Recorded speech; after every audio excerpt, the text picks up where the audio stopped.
You tapped in for a reason.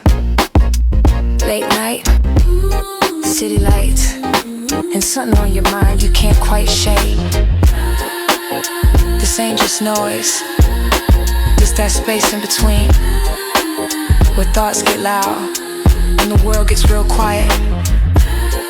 Welcome to Strange Darkness Radio, where we don't rush to questions, we sit with them, where the vibe is calm, but the stories, nah, they different.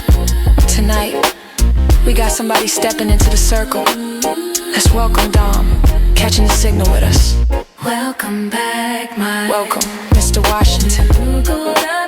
To quote our bell, somewhere out there, something's watching, and it knows you're watching too.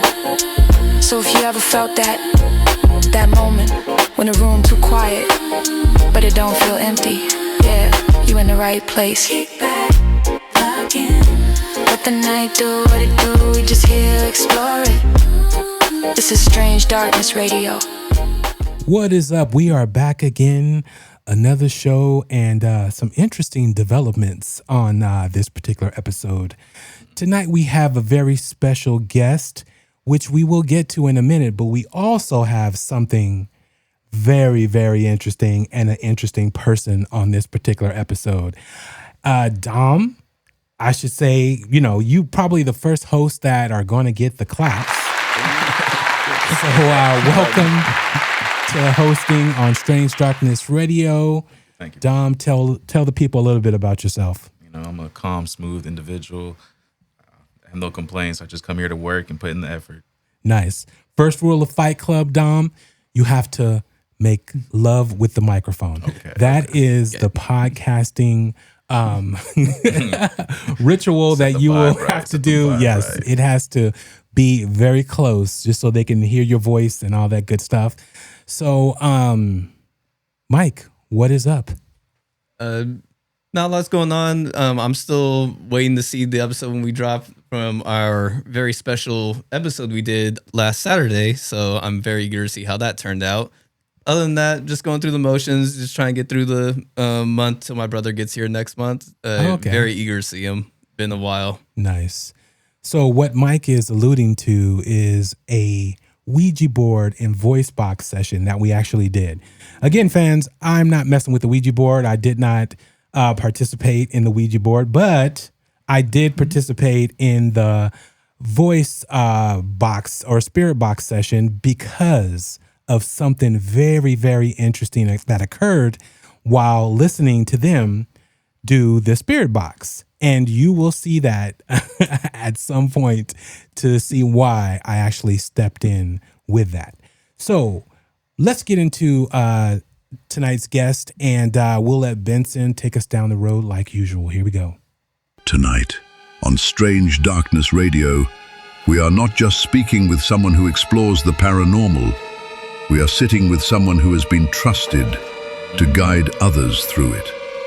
From Los Angeles, California, our guest is an intuitive medium, a paranormal investigator, and a master spiritual teacher who has spent years helping others understand what cannot always be seen. She has led workshops across the country, both independently and alongside renowned psychic medium Lisa Williams, teaching others how to listen, how to feel, and how to step carefully into the unknown.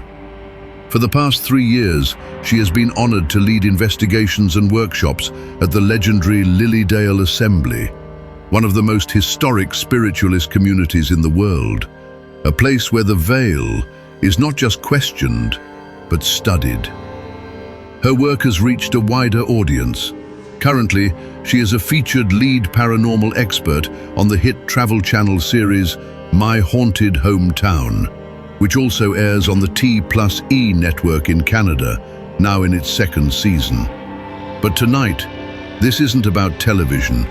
This is about the person behind the work, the experiences, the responsibility, and the reality of opening yourself to something beyond explanation.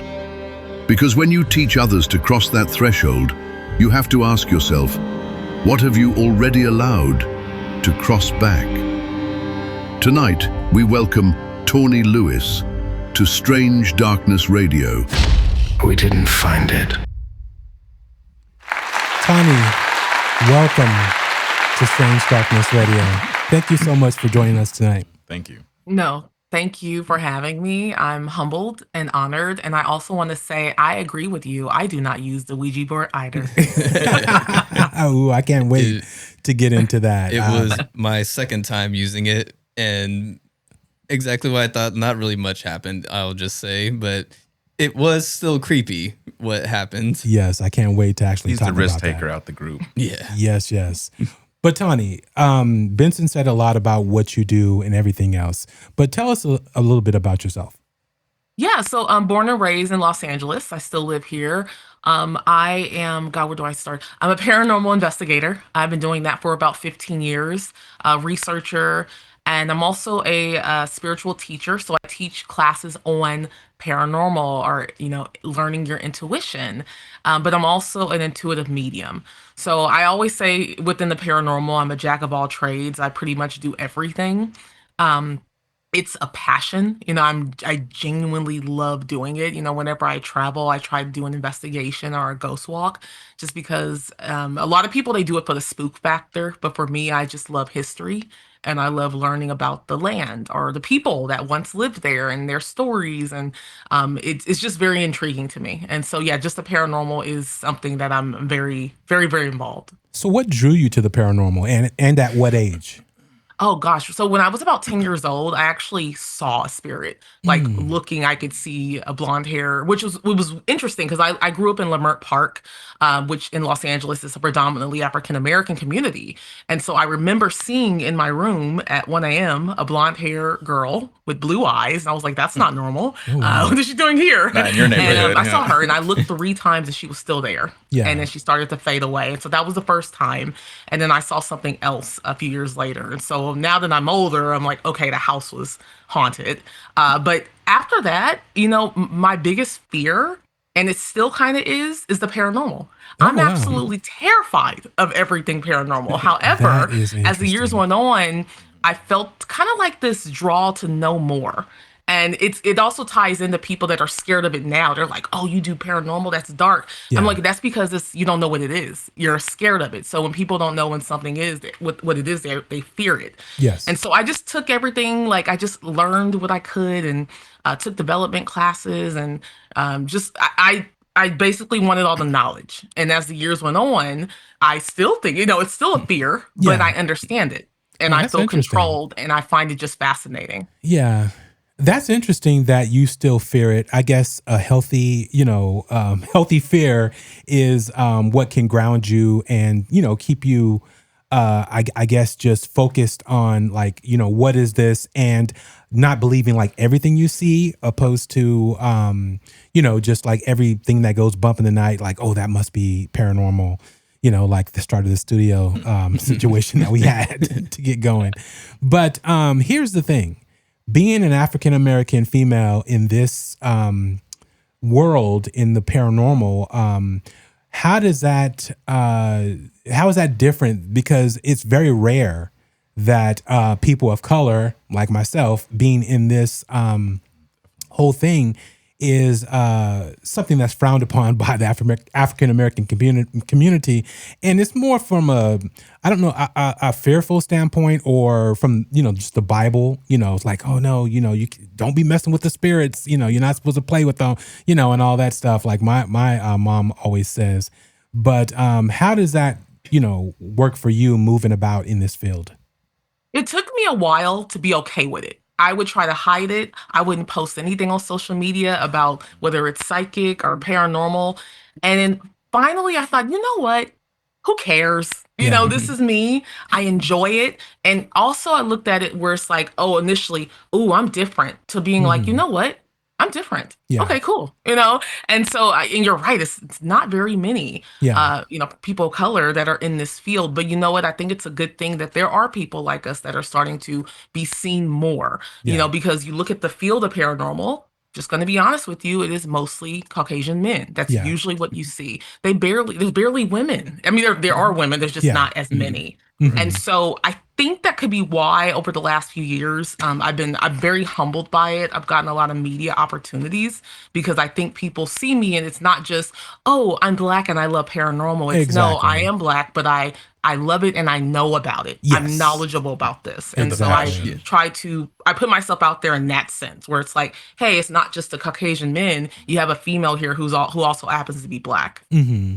I remember listening to one of the podcasts and you talked about how initially when you came out or when you told your mom that you were interested in this and she didn't like shy you away from it. She just like, if you want to do it, that's all good. Like go ahead and do it. Yeah. So you had that support at least from your mother, and then you mentioned your sister is big into the paranormal as well.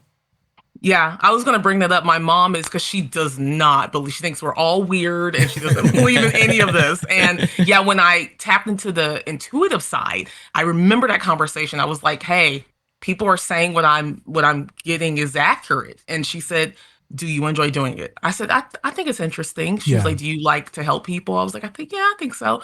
She's like, that's all that matters. And I never forgot that. She probably forgot she said that, but I was like, okay, my mom basically gave me my blessing. So to this day, she knows I do it. You know, it's not that she's like the biggest cheerleader. She's like, okay, cool. Yeah. Next topic. So it's fine. Exactly. No, from my standpoint, my mom, you know, everything that happens in her house seems paranormal. And I mean, seriously, like, you know, she has something, you know, I wouldn't say following her. I don't know if it's ancestral, but there is something going on with her. But her thing is like, well, don't tell people about it though. You know, that's the thing. And my thing is just, you know, because I had an incident that happened to me when I was about 10 years old. And ever since then, I've always questioned everything and wanted to find out what was going on. Never really wanted to do the investigation. I just was looking into reading books to find out about what are the possibilities of, you know, ghosts and entities that you cannot see and all that stuff. So when did you start getting into the investigative side of things? This was probably about 15 years ago. So I had a job where I used to travel a lot. And so I always made it a point to just, oh, there's a ghost walk. Oh, there's a ghost tour, to just learn more about it. And then there was a tour, a group that was here in LA where they did events all the time. And they would see me every other event. And finally the founder's like, why don't you just join my team? And I was like, really? He's like, well, you're always here. Why not? And so I took that as an opportunity to learn. And so that was great. You know, I learned how to use the tools and the haunted locations in LA. And that team didn't last very long because the founder ended up moving away. But that was okay. You know, I got to keep going in it. And so that's around the time where I started to just put my foot into it. And the intuitive aspect didn't pop in until 2018. That's something where it was always there because I thought about it where it was like I saw spirit when I was little, not really connecting like, oh, maybe I've always been a medium. But yeah, it was about 2018 where I actually was like, you know what, I think there's something here, there's something else that I can probably intertwine with the investigations. So with having that ability but not really flushing it out, did you show signs that you were able to see and experience things at the younger age? The younger age, yes. I used to be able to see auras, which I can't really do now. So I would look at a person as a child and I would see colors. I would look at you and be like, oh my God, there's yellow. Oh, there's purple. And I thought that was normal. Yeah. I didn't think, and my brother was like, oh, what color am I today? I'm like, oh, you're green, you know? So that's one. And then seeing the spirits. And then after, when I was like 12, I just started praying. Like, I was like, I don't like this. This is weird. I'm uncomfortable. And it went away. It did go away. But there's something small that I noticed like in my career, because I've always been like a manager. Yeah. And I would always hire and shake hands with the candidates. And I would shake their hand and get a download of information about them. That was always accurate. And it's funny thinking back that like 15, 20 years ago, and I'd shake their hand and be like, this person's going to always be late. This person has an attitude. This person's going to be fired in 2 weeks. And it was always wow. You can feel their spirit just kind of getting passed over to you in a way. Yeah. I do that now and I'm pretty damn accurate at my job, but that's a story for another day. Anyways. It's funny that you mentioned like you joined the investigation team. They just kind of like, well, just come on board. That's basically how I got onto the podcast. Bobby's like, hey, I'm just going to pick you up and sit you up over here in this chair. And we're going to just do this podcast now.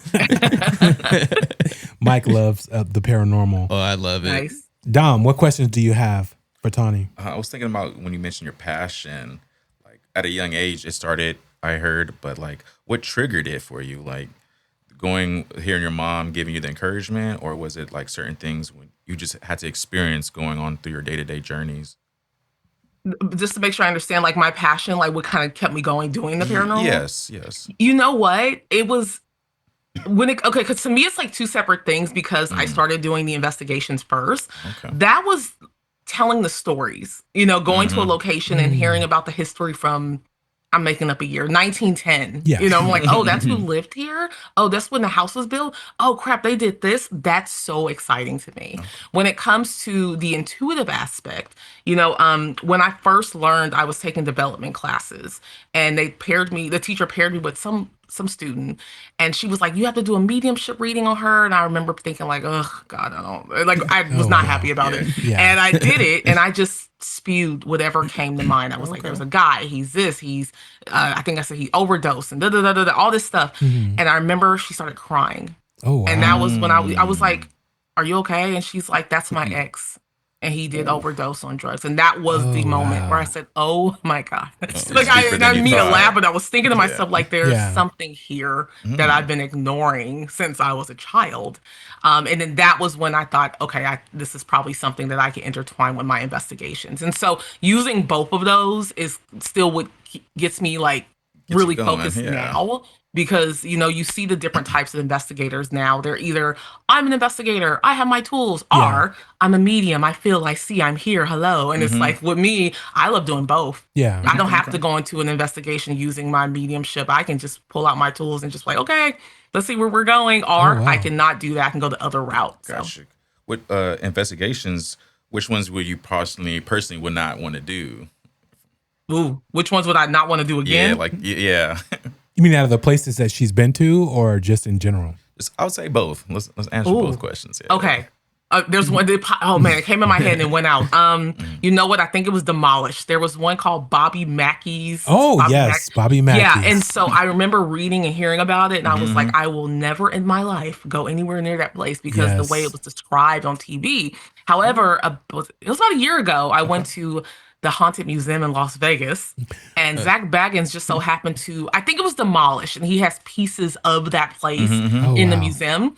And I remember being in that room, and I got really, really, not dizzy, but I felt like I couldn't breathe. Okay. And I was like, okay, here we go. This might be why I never want to go there. So it's gone now, but that place, hell no. Yes. Well, absolutely not. Since you brought up the man himself, Zach Baggins, let's, because I was going that later, talk about him later, but we'll pivot and then we'll still go on, more stuff that you've been up to and what's going on with you, because I do want to know your investigative style when it comes to investigating. But I have to ask you about Zach, only because there's a lot there as far as I know you were a super fan. And in a good way, not in a bad way, even though you did have a crush. I think every interview or what I read told me that. So that's a good thing. I understand that. I have a Holly Berry crush. So I totally get it. I would probably faint if I actually came in contact with her. But yeah, let me know about Zach and how that whole experience was. That was cool. It is so unfortunate because I didn't get to tell him, but that was probably one of the top best days of my life. Amazing. It really was, because it wasn't about the cameras. I was just like, oh my freaking God. I want to sell the Ghost Adventures. But no, a friend of mine, she is like a consultant and they needed a medium. One thing about me, I'm actually more focused as an investigator than a medium, meaning I don't really highlight, I'm a medium. I just don't. That's just me. And she highlighted me as a medium. And I was like, wait, what? Huh? And she's like, no, you're great. I was like, okay. I kind of wanted to just be that investigator. Just like, no, you're a medium. And so she recommended me. And then I thought that he was just going to interview me about the poltergeist house. That's all I thought it was going to be. Okay. But yeah, we're on the porch, as you see on the episode, and he asked me some questions, and then he opened the door. And see, I did not know that I was going to be doing an actual investigation. I remember thinking to myself, you're the medium. Yeah. Okay, Tawney, you have about 0.2 seconds to get it together. They're filming you. And I remember he said, where do you feel drawn? Yeah. And so that's what you see on the show. I went upstairs with him. And yeah, I always felt like a man had passed in there and in the bedroom, and he confirmed that someone had died in there. But also during the investigation, I felt like there were two other spirits in the house, and he confirmed that there were two other spirits people that had passed in that That's location. amazing. But I was on set for probably like an hour and a half, and everyone was very, very polite. What was cool is having Aaron say, "Oh my God, Tawney!" Like it was just weird because like as I've been watching that show, Yeah. and he was holding the spirit box. Tawney, did you hear that? I was like, this is crazy. But yeah, and then we were done, and Zach thanked me for coming, and I was like, dude, can I get a picture? And I took the picture, cool. and then that was That's it. But awesome. it was so great, but I was unable to tell him that Yeah. because he was very, very focused. That's Yeah. the best way I would describe him. Very focused, very serious about the show and the job. And I didn't get to like conversate with him or anything. That's what I love about Zach when it comes to his investigating style, how he does it. He's not, some people will definitely say with the provoking could be an issue for some people out there. And I totally get that. But it's like, it's the question that a lot of people ask. Do you truly want to know? And if so, what are you willing to give or go through to get that question answered? And I don't know if I'm willing to go through any of that. I'm more of the nice guy that's coming in and, hey, can you talk? Are you there? Opposed to, show me yourself. What are you doing? You know what I'm saying? Just that whole aspect of it. And I totally get it.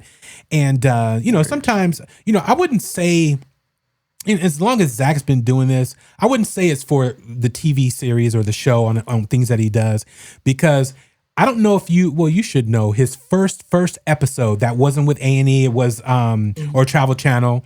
It was, I think he put it out himself. He was in like an abandoned area, and This sounds familiar. yeah. And he was alone, and he had something happen that was just totally crazy. And that's what made me watch Ghost Adventures ever since when that occurred. It was like the first episode. I forgot exactly what went on, but he caught a lot. And but yeah. So I definitely I'm a fan, for sure. And I want to check out that museum of his because he's collected damn near everything in there. I would recommend it. It is a lot. Like I've been twice. So I went once when it first opened, and it's changed a lot because I went last year, and there's a lot more rooms. But as an intuitive, I can understand why there's people that faint or they feel sick that tour is long. I think it was like almost 3 hours, but it's kind of worth the admission because you're like, wait, how much am I paying? But he has a lot of stuff in there. Is it in Vegas, so I would say if you can like bring water, be ready because the energy in some of those spaces, I'm just like, oh gosh, okay. Oh wow, we might have to make a trip. Yeah. SDR trip for sure. What were you gonna say, Dom? I was asking, was it in Vegas? Yeah. Okay. His museum is in Vegas. Okay, road trip. So sure. on the topic of investigations, has there ever been like one that you've done where you just that was like the one that stood out to you the most though? The one that you just like was like, oh, this one is good. Unforgettable.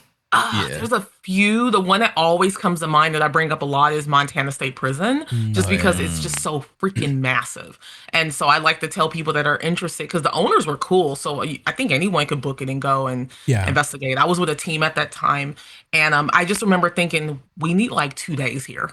Because of how large it was, because of that history. I felt a lot of different spirits in that space. I remember walking and there was a man who was following us. I felt that he was an Asian gentleman, and he was more like trying to help us make sure we weren't going into the darker areas of the prison. And someone had confirmed that they did have a large number of Asian prisoners that were there from, I believe, in the early 1900s. I might get the years wrong, but I remember learning that. There was an area, a tower, where they said a bazooka had to be shot there years ago because there was a riot going on. And that area, as an investigator, I remember almost giving up. I was like, I'm not going up there. Like, it's just not happening. And the other investigator was like, no, we have to.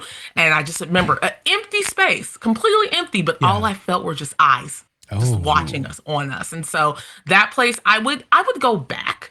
But now that it's been years and I feel like I'm more like trained and more controlled, I now kind of know the expectations, and I would just be a little bit more careful. But that one I'm always going to bring up, because I never forget that one. Was that the one where you caught that picture of the eyes? It is. That is exactly where it was because there was a portion of the night we weren't really getting any more activity. It was just like, okay, this is boring. And then we were like, let's pack it up. And I want to say it was at like 3 or 4 a.m. And then something just said, take a picture just down the corridor where the jail cells are. And I just snapped a few pictures and left. And yeah, on the flight home, something's like, check your phone. Check your phone. And then I saw those eyes. I was like, oh, that's lovely. This is probably the scariest photo I've ever taken. Not altered. That was the picture. And you see just two eyes just staring back at me. So yeah, Montana State Prison, that one. Nice. Interesting. So what's your investigative style? It depends. So for example, there was an investigation I did years ago where there was a little boy who said there was something in his room. I had some investigators with me, and that one we approached it where it's like, okay, let's first do an interview. Let's talk to the family. Let's not rush in there like we're Ghostbusters. Yeah. Talk to the family, did the interviews, walk the space, then the actual investigation to see if we were able to figure out what was going on.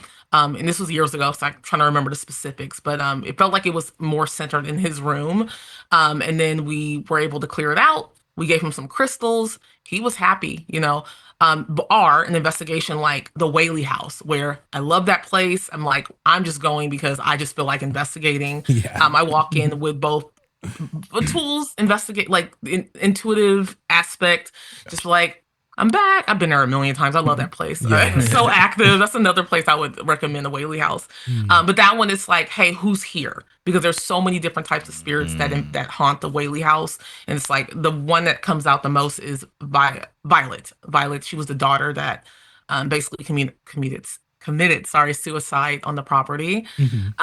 But overall, with most of my investigations, I prefer not to know too much about the history, because I'd like to see kind of what I pick up naturally. Yeah. I usually start off with tools because that's what I've been doing the longest, whether SLS camera, spirit box, whatever that is. Okay. Then when I feel the need to kind of turn on that intuitive aspect, that's when I do it. I like that method because I don't want to be that medium that just walks in. It's like, okay, I'm on. Let's figure out who's here.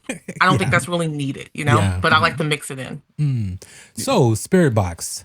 What do you think about it? Because I've actually had an experience with it and we haven't talked about that yet on the show, but I am curious to get your thoughts on it.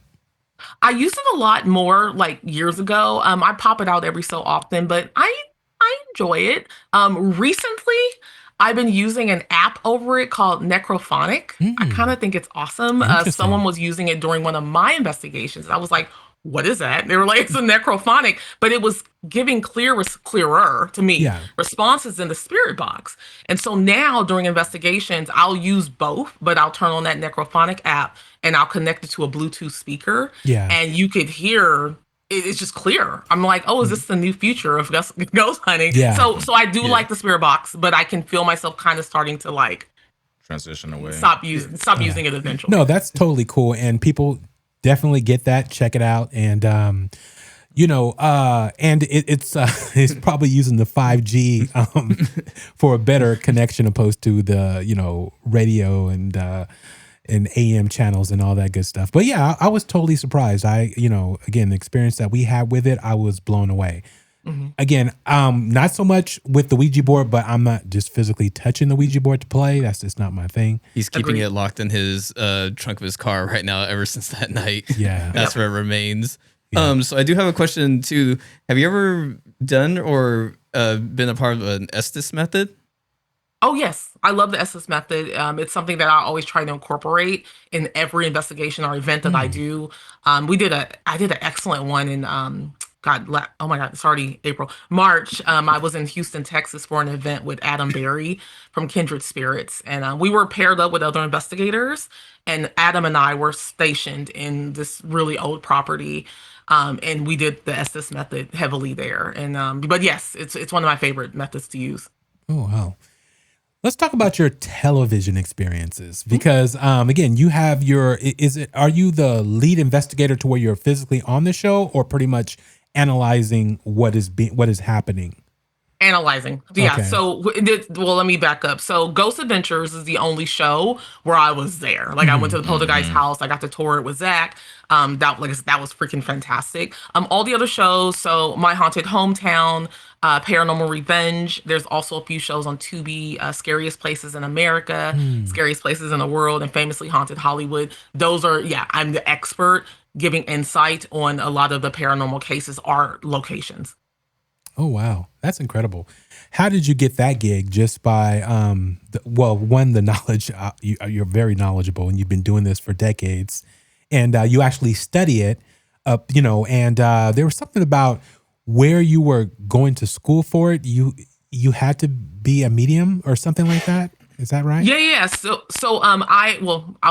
How did I get the work? So with Tubi, that producer saw me. They saw me on TikTok, which is funny because I think I'm a pretty private person, and this was years ago where I was slowly doing a few videos, and I guess it worked. Yeah, and he saw me and suggested me for the paranormal projects for Tubi. Nice. Let me back up. For Paranormal Revenge, a production company in Canada, they found me, interviewed me, and that's how I got cast there. And then for My Haunted Hometown, a Canadian production company saw me on Paranormal Revenge and contacted me and like, we saw you, we'd like to work with you. And so it's very humbling because I wasn't like looking for it. It just kind of happened. But I'm looking at it more of like, you know what, there's nobody that looks like me. And, people want to talk to me and see me. So why not? It's like, why not? And I enjoyed talking about it and doing it. And then when it comes to the spiritual aspect, so Lisa Williams, she used to have television shows, oh gosh, I want to say like 20 years ago, on Lifetime. And she is my mentor, but basically she has a school, the Psychic Medium Academy. I believe it used to be called the Lisa Williams International School. But yeah, I took classes just to learn more and develop. And she had a program called Master Teacher, where there's only, I think in the entire world, she only certified like 40 or 50. Wow. And I applied and got in, and there was only like 8 other students in my class, and it was a year-long program during COVID. I remember that during COVID, it was year-long online, and then the culmination was I had to go out to New York with her for a month. So I was with her from like July 1st through August 1st. And that was a real deal. It was class every day, Monday through Friday, 8 to 6. And then the culmination is we had to teach our own classes with real students that were there. And so I mention her a lot because she helped change kind of the trajectory of my career and my development. And because of her, I now understand teaching, not just intuition and psychic, but I intertwined the paranormal, which has been it's been great, especially for this particular year. It's only April and I've already taught like 5 classes this year. Nice. So yeah. That's amazing. Mike, question? As far as filming, like, are there any like pressures you guys like have, like you guys, the crew, I mean, I see you guys, but like the crew have to face like on getting results, or is there like like what kind of things like do people not see behind the scenes that happen when filming the paranormal TV show? The other shows, I'm trying to think. The ones where I was just an expert, I literally just sat there. Not a lot happened. I was trying to think. I got to travel to Canada, so that was pretty cool for two of those shows. But nothing particular with those shows, except these were real stories, like the things that I was actually talking about. Yeah. They interviewed people. They traveled. I remember the crew actually traveled to wherever, whether it was Canada or the United States, and was at the location that these hauntings happened.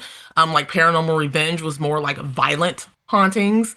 My Haunted Hometown was more not just someone's house, but the actual city. When it came to Ghost Adventures, there was a lot going on, a massive team. But one thing I noted is that Zach runs the show. That is one thing I learned. He runs that entire production, everything, everyone. The cameras, the lighting, the space, with rooms, the story. I was really impressed by that, and I never knew. But I was just like, wow, he's the boss. Okay. But again, they were all great to me and respectful. So yeah. Oh, that's awesome. Would you ever do your own show? Given my the own show? Yes. To where you focused on you're out investigating. Investigating. Yeah, Yeah. I would. I would. I've had a lot of interest over the last few years where they just never fully came to fruition. But I'm not shocked because just kind of given like what's happening now in the last few years when it Yeah. comes to TV and unscripted, there are no paranormal shows. The only Yeah. ones are That's true. Zach. Yeah. Zach. And so I could see it probably being a thing. There was a period of time, and I don't talk about it too often, where Bloomhouse was very interested in me, and I was again, that was so humbling. That meant a lot. Like I love Bloomhouse and their work, but they saw something in me where they Yes. saw that potential, and so I appreciate that. But yeah, I would if the opportunity ever came up. I would love to. Yes, well, people, you know who to contact. Give her a call. Only because, at the end of the day, all the information that you have, all the schooling, how talented you are, then you have all the aspects when it comes to everything that's needed for a show. As far as the mediumship, the investigative style, the background, The personality, the paranormal the degrees. insight. How many people can say they have a paranormal degree? I mean, that is. Well, thank you. Seriously. But out investigating, have you ever ran into a situation where you actually got ill from being in that particular space to where it actually affected you? Yeah, I've learned that recently because I rarely ever get sick. And now I've identified if I feel weird, there's probably a portal vortex. Oh. And again, I figured this out within like the last 2 or 3 years. I'm like, okay. So Montana State Prison was one where I was fine. And then we kept going deeper and deeper and think about the history of that damn prison. And my stomach started hurting. And I said, okay, this isn't normal. Yeah. I don't get sick during investigations. And I kind of thought about the environment. I was like, yeah. And then when we moved to a different area, totally fine. So that was one. And then I have a friend up north who has a haunted Airbnb she's advertises it as a haunted Airbnb. And she's like, yeah, go down in the basement. And I went down there. I was like, and I had that same feeling. And I said, can I ask you a question? Is there like a vortex? She says, there is. She's like, she's so proud. There is one. I was like, and I'm leaving. And so I ended up going up the stairs and I stayed in the house for like another hour. And I told her, I was like, can't do it. I was like, it sucks, but I literally don't feel well. So it's just the energy. That's all it is. So one thing I was going to ask too, like with your abilities, have you ever had like when you went to a spot, like 'cause I've seen some people say like, oh, like my chest hurts. And then someone's like, oh, well, someone died in a heart attack in this spot. Or someone's like, oh, like my head hurts. It's like, oh, they fell to their death and hit their head. Have you ever had anything like that? Like, where you like, do you think like you're like, feeling ill when you're at the penitentiary could have been like a inmate who possibly died of an illness there? Yeah, it's for me, I feel like it's just the energy, but it's just me. I feel like it's the energy is too much. And I'm like, ooh, okay, because it's like always that same feeling. However, what you just described, I get every so often if I allow it, which sounds weird. So there are some mediums that they walk into a situation expecting it. They're like, okay, I'm going in as a medium. Someone died here. Oh, wait, I feel like someone got shot. They're expecting it. Me, I actually don't. I go in and then sometimes, like the silent movie theater in Hollywood, California, there was a murder within the last 30 years. I believe the owner and his lover wanted the money. It's a lot of drama. Yeah. But when I went in there, I said, okay, my head's hurting. Does anybody know if someone was shot? And they said, yes. I said, were they shot in the head? Yes. But then I was like, okay. And then I dropped it. And so it does happen, just not as often because I'm not like looking for it. Which If is you told me, understandable. hey, we're going to go in this location and I do know that someone was whatever gutted or something, I'm just like, okay. And I'm like, okay, now I know what you're talking about. Do you feel so it just negative depends on energy the location. possibly? Sorry. Do you ever feel negative energy when you're doing anything? I try to avoid that. Okay. I get it. As an investigator, I know that I am going to encounter that. I just try to avoid it. But yes, in my career of doing this, the one that pops up for me is Brackenfern Manor, the two-door house across the street. That's in Lake Arrowhead, and it's known that in the basement of the two-door house there's someone there. And then I told the story a few times where there was an idiot on our tour that was like provoking. Yeah. And then he fell down screaming. And I remember seeing and because I'm not one that believe in marks or scratches. I just, and then I saw that. I was like, oh, there's clear as day a mark on this guy's stomach. Yeah. And then I was in the same area where it is known that there's, a dark spirit down there. And then I had a tour with me and I went down there. I don't know why again. And I said, listen, we won't be down here very long. They just want to see something. I'm going to put some equipment here. If you set this off, I promise you we will be out of here. And that equipment went off. I said, have a good day. So I know it's there, but then I try to get the hell out. Yeah, I recall seeing you saying something about the suicide bridge where there's a lot of bad vibes there. Because obviously people are that was death. a long time ago. Oh my gosh, that's probably one of the first investigations I've done. And it's funny thinking back now because that was so long ago. I don't even know. I don't even think I should have been there because you're right. It's like that's definitely an area where there would be, I say randoms, like a lot of different types of spirits, dark, elementals. It's been a minute, but when I went there was a lot of activity in that space. Okay. So there are some places that you will not investigate. I will do my best to avoid it. What? If I can. The legend herself? What? I will do my best. Just because I feel like whatever your intention, like what is your intention of doing this? And my intention is to learn, the history and the people and be nosy and kind of put the story together. Whereas there are investigators out there that are like, I want to see darkness. I want something to hit me. I've seen it. Absolutely. And so that's also why I don't deal with the Ouija board. I don't trust it. I don't want it anywhere near me. I won't touch it. I don't like the Boo Bear, that other paranormal piece of equipment. Wait, can you explain what the Boo Bear is to the audience? Gosh, I always teach this in my class. Yeah. It's a bear, it's a teddy bear that has, it's equipped with EMF meters inside of it. So that if you just put it in a location, you turn it on, if energy goes near it, it will talk. It will say, "Ooh, that tickles," or "Ooh, you're close." Yeah, that is. I remember you talking about. So I don't want it anywhere near me. But then the Ouija board, I feel like it could bring anything in, and so I just don't mess with it at all. My car is probably extremely haunted right now. Oh gosh, can you investigate it, please? That's too funny. So one question I will have, because I am trying to get, because Bobby's had paranormal equipment for quite a while before I even came on the podcast, and I'm trying to get him out in the field, and we're really trying to get that going together. What kind of advice would you have for a first time paranormal investigative crew? I would say, run. No, that's a great question, by the way. Thanks for asking. I'm just like, what would I say? I would say, protect yourself. So know your limits. That's probably the first one. Know your limits. So, for example, a first-time crew, they may not understand what kind of energy they can deal with. So, to give you an example, I had years ago, someone went with us, like a new investigator, and she was like, "I'm dizzy. Oh my God, I'm gonna keep going." I was like, "No." Yeah. So, know your limits, and work as a team. That would be the number one. I'm sorry, number two, work as a team. Because if you have different personalities that have different values, you have one person on the team that freaking loves the Ouija board and brings it with them. You have somebody else on the team that hates the Ouija board and doesn't want anything to do with it. That sounds like us. Yeah, you have to work together. And so those are kind of like the top two: work together and know your limits. Yeah, I'm cool with the EMF detector, the spirit box, and a couple of other. Well, no, the Ouija board for you was your plan for me to use it. 100%. 100%. You were willing. See, if I was willing to do it. If you have a willing participant, there is nothing like that. Guinea pig. Exactly. Well, on top of that, because I've talked about, because I've done the Ouija board already. I plan on doing the Estes when we do go to an investigation. But there was also another method. I don't know if the Gansfeld method. Oh, I've heard of that.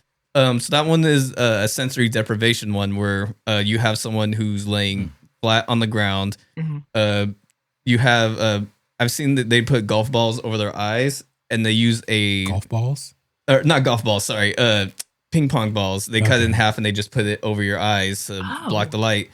You have headphones on, but they play a white noise, and then you have a red light beaming over them.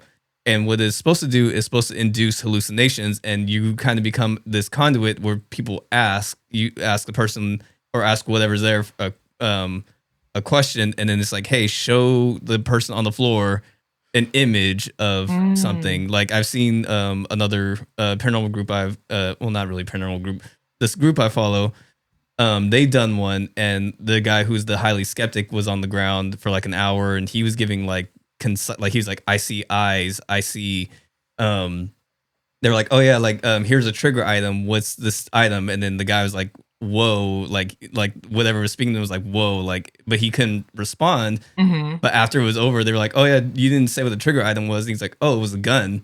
And they were like, wait a minute, what? And he's like, It's like, yeah, I couldn't. He's like, I couldn't get it out because in that interpretation to me was because it was at the Whaley house. They did it under the archway, and they were like, yeah, like because Violet Whaley killed herself with a gun, and they were like.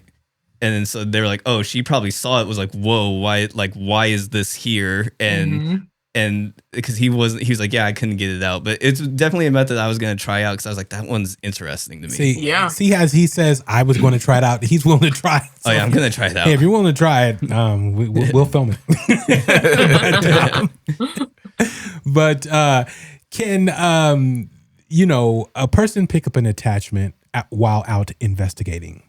I think it's definitely possible. Luckily, because of my intentions, the way I try to avoid the kind of darker situation, and also my training, I haven't had that situation, but it is possible. But I think it's how the person approaches. I think it's like, one, are they looking for that? Because there are people, unfortunately, I've encountered people that are. It's weird. And they're like, oh, yeah, I want something scary to follow me. I'm like, what? So what is their intention? What is their focus? What is their energy like?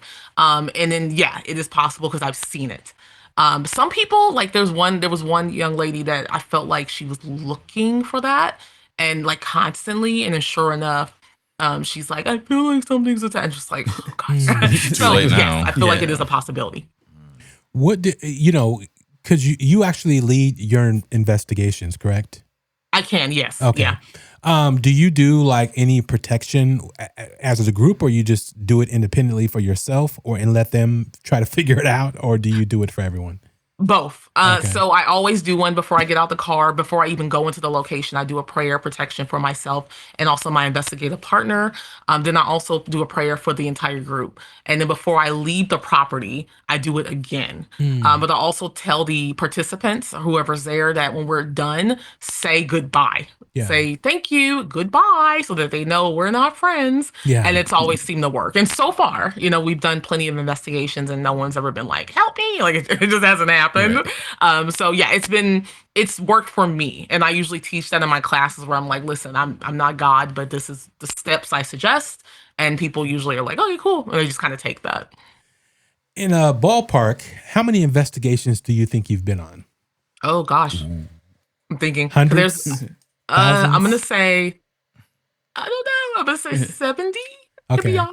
That's I'm surprised. I'm surprised the number is so low only because, one, you live in LA. Two, I'm pretty sure people try to, there's 365 days in a year, and they probably try to get you to go all the time. The reason why I'm asking the question, have you ever been touched?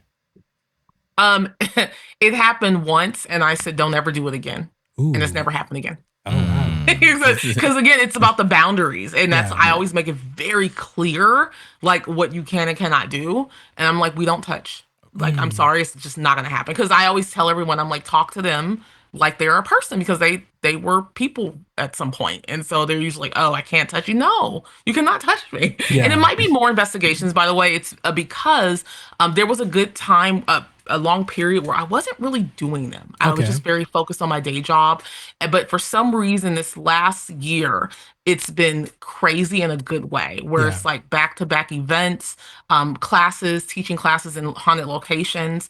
And so the number for 2026 has really started to speed up. And so it could be more. I just lost count. Yeah. So let's talk about your classes and what you do as far as your teaching. Can you let the audience know about that? Yeah. So typically, so after training with Lisa and getting my certification as a master teacher, I started teaching at Lilydale Assembly. So Lilydale Assembly is a spiritualist community in Buffalo, New York. It's pretty well known. It's like a spiritual Disneyland. I would recommend anybody to go. They're open year round. However, June through September, spiritual Disneyland. Like you can go, you can stay in these old, beautiful houses. They have classes, workshops. They have people that give you spiritual messages. You can see a medium. It's awesome. And so they've invited me to teach every summer. It's awesome. Amazing. I do both investigations on site and classes. And then I've also done online classes. But within this last year, it's crazy. It's like every other month I've been doing in-person classes here in Los Angeles. I did one in Houston, Texas last month. And I'm basically teaching kind of like the fundamentals, the basics of intuition, but using it during paranormal investigations. So it's like you don't need all these tools. I go over the tools, but it's like you don't need it. Just use your own inner guide on how to navigate a paranormal investigation. So that's kind of the core of my classes. And where can they find these classes? Oh, they can follow me on social media, mostly on Instagram at Intuitive Tawney. And I post. There's one I was going to plan one at the Poltergeist house because I was on that Poltergeist episode of Ghost Adventures. Yes. But I might have a new one coming up in LA. But again, I'm in the early development, getting everything set. But I will for sure be back at Lilydale in late August of this year. So you can go to the Lilydale website and you will see my classes listed. Okay, so let's wind this down a little bit. And I want to ask you, since, again, you've been to at least 70 investigations, probably more, but do you still, with all that you do in the paranormal, do you still have questions on what you're actually talking to, or what is actually beyond the veil, or, are these ghosts? Are these just entities that live in a certain space and time and they're able to communicate somehow, some way, or are these not, human people? What do you think is going on? It's weird. It's like within like the last year or so, I don't think as much anymore. It's kind of just like, this is my gift. This is what I can do. Let's just see what happens. That's the best way to describe it. Yeah. So like, I can say what I think. I believe in afterlife. I believe that there's people beyond the veil. Yeah. But it's just kind of like what happens. And like the first thing that comes to mind is when I was in Houston last month, we were in a location and I was just kind of walking it. And then I just felt like there was a young girl and she was near the front door and she was like, what are you guys doing here? And and this is all intuitive. I couldn't see her, but I said, we're doing an investigation. And she says, do they know my story? And I was like, oh, this is going to be good because I don't know what's going on. And long story short, we found out that there was a woman that lived in the house with her husband. He took her life and then he took his own life. Wow. And so when it was so powerful when she said, do they know my story? And then somebody caught a picture of her. One of the guests there got a picture and I said, oh my God, where'd you take that picture? He said, near the front of the house. I was like, that's exactly where I felt her. Yeah. And so that's kind of my belief. Like, I believe that there's someone there. I feel like I could be talking to anybody. And I communicate with them intuitively like they were a person, like they were here. And it's always worked for me. Yeah. They're not a sideshow or anything. It's just like a conversation. I'm like, okay. Yeah, And I just go about exactly. it. And I know you take what you're doing serious. And because I know even doing our spirit box session, a friend said to me like, oh, you're playing with the spirits, or you're making a joke of things. No, actually, no, I'm actually being extremely serious in what we do. So when that episode comes out, like you'll see, like it was when our fans will see, it was very, I would say intense because it wasn't what we were expecting to happen. And we were taking it incredibly seriously. And the responses we were getting were making us like, oh, this is like something that's like, we didn't think was going to be caught. Yeah, exactly. It just like we weren't sitting around like making a joke of it or anything like that, treating it like a like a gimmick.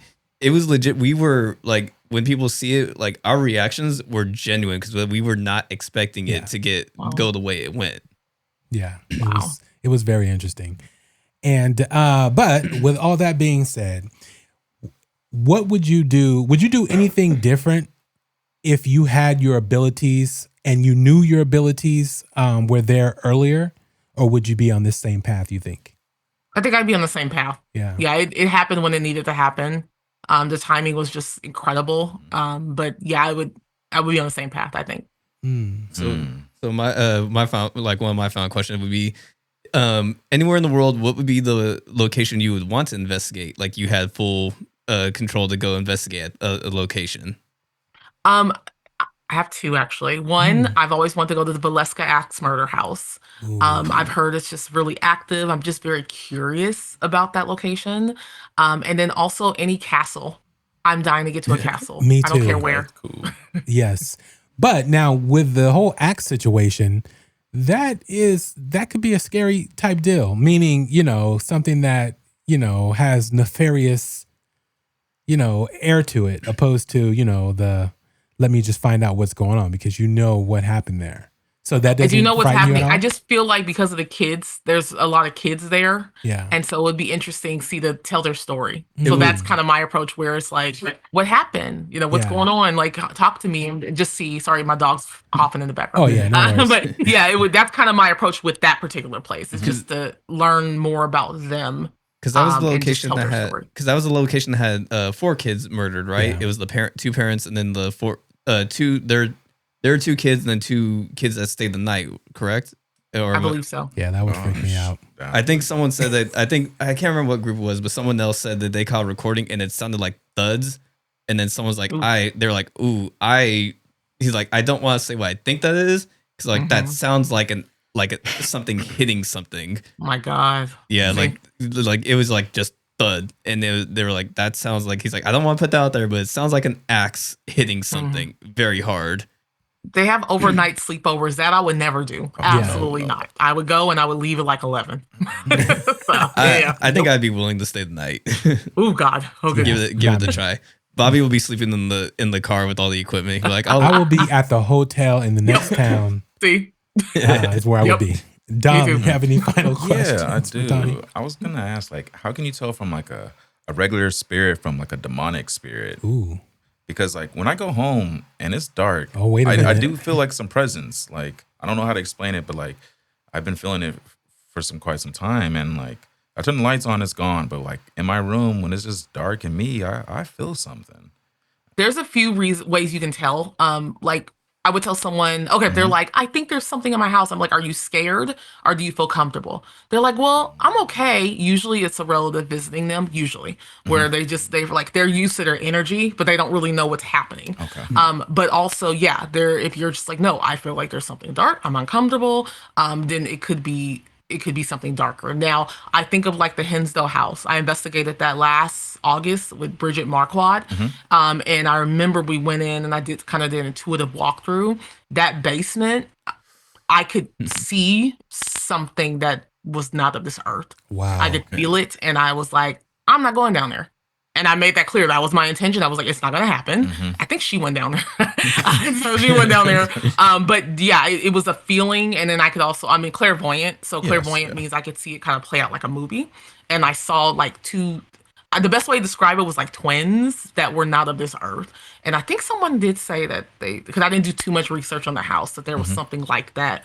But it was just how I felt. And so that's how I'm able to identify it, but I usually try to avoid it. Yeah. But if I sense like later upstairs, I felt a woman up there with kind of messy hair. And I felt like she wasn't dark. It was just someone that wanted to communicate with us. So it just depends. I wish I could explain it a little better. It's just harder as an intuitive, like how my process is, but that's kind of the 'cause I general. don't have any tools, so I'm like, okay, you can borrow some of Bobby's. what spirit am I dealing with? Yeah, that would be interesting to find out, Dom. I don't know. We have to do an investigation at your house.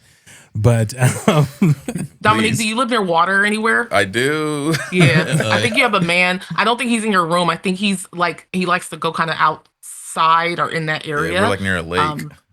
Yeah, I think but the good news is I don't think he's like in your room, like, I'm haunting you. I think he's just like I call them the randoms, where they just like in and out. But if you feel that again, just say like, can you just seriously be like, get out, please. yeah, Like, leave, I'm trying to 'cause sleep. some And I think moments he might go. I just like soak it in. Like I just be in there in the dark, and I'm just like, well, I don't feel nervous or scared, but I do feel somewhat timid. Like I See, because you don't know him. It's like Yeah. an uneasy, weird. But I don't think he's dark though. I think he's just a random. So. like I people feel just passing through before that house was actually built. And wow, Mm-hmm. that's interesting. But it does feel like something's towering over me too. Like I don't know if it's bigger than, maybe I'm just over imagining things. It might 'cause just it's be dark. observing you, just wondering like who you are. That is interesting. We just learned something about Dom, people, tonight. That he actually might have a haunting I'm part of the Maybe- crew now. at his location. Maybe we just go over there and do our investigation there. Yeah. Yeah, outside. I think he'd get something. Exactly. Well, Tawney, so what are you doing now as far as you have your teaching and all that stuff that you do and your investigative aspects, but what have you have going on right now? No, I just did an investigation last week at this okay. awesome tattoo shop. artifact tattoo. Honestly, like look it up. It's so freaking interesting. About 15 years ago, there was a man named Louis who owned a restaurant called Muggsy's Bar and Grill. And I want to say, I don't want to get his story mixed up, but Yeah. basically some friends of his, they murdered him in the location. wow. And then years later, someone bought the space, turned it into a tattoo bar. And yeah, he's like, Wow. Muggsy things ain't are leave. happening in here. And so he contacted my investigation partner, Tammy, and her and I investigated it a few months ago. And we had an event last week, and very nice. active with that spirit. But yeah, we just wrapped that up. I have probably 2 classes coming up that are not fully scheduled yet, probably in early June. And then for sure, I have the Lily Dale class that is booked. Is going to be an investigation and some workshops that are going to. That same week I'm there. Nick Groff is there. He used to be on Ghost Adventures years Yeah. ago. I think he's teaching a few classes, and but yeah, just kind of take things as the months go on. It's kind of when the things start to book slowly. Yeah, so. exactly. Especially going into the summer, I can see all that becoming a lot more. And yeah, so people, if you guys want to take Tawney's classes and courses, please hit her up, and that'd be incredible. Mike, you probably need to take a couple of things not to do. Don't do everything. Yes, Tawney, what's your views on witchcraft?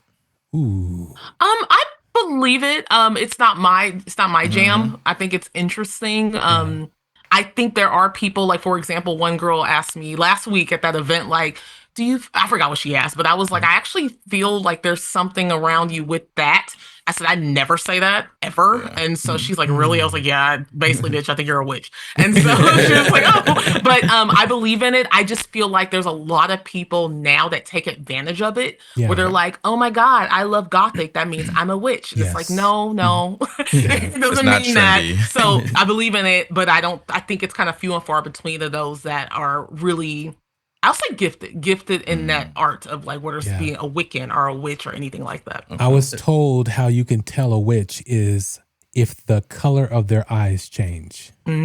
So that's very interesting. So people out there, if you think someone's a witch and they had hazel eyes one day and green eyes the next, could it just be the color of their blouse?